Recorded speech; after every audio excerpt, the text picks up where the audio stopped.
na baka bukas kimatok siyang muli sa buhay mo ng kusa.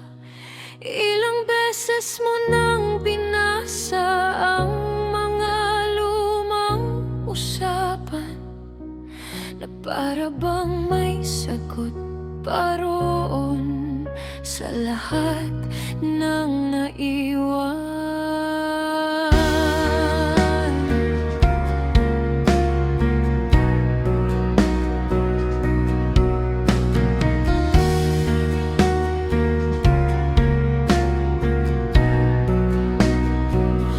Pinipilit mong paniwalaan ang mga sakali kahit ang katahimikan niya ang malinaw na sagot sa huli.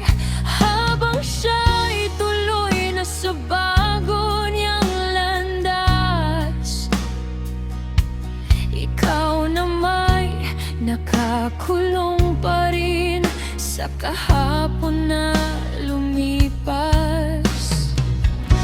Hindi lahat ng pag-asa ay dapat panghawakan. May mga pagbitaw na kailangan para makalaya ang damdamin. Huwag ka nang maghintay sa taong pinili ng lumayo. Huwag mong ubusin ng sarili sa paghabol sa hindi na babalik sa'yo. Kung gusto ka niyang makasama, hindi ka niya iiwan sa gitna ng daan. Hindi ka niya hahayaang mabuhay sa mga tanong na walang kasagutan.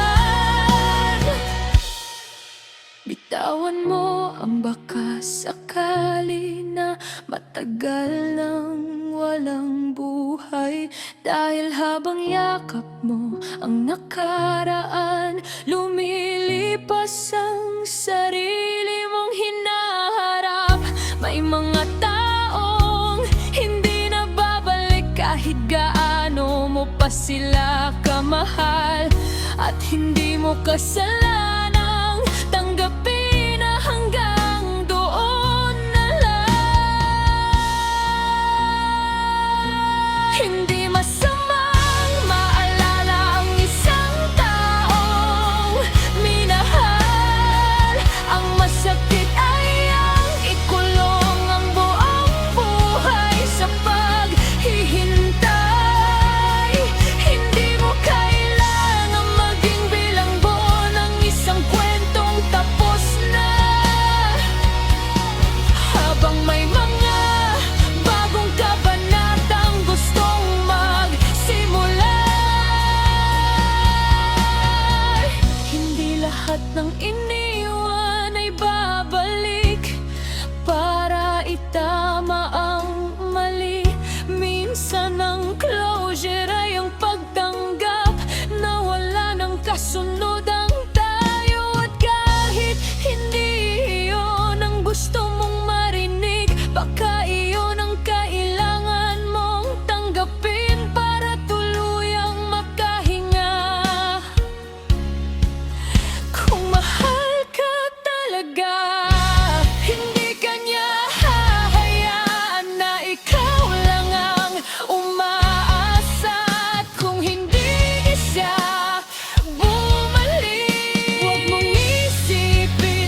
At kapag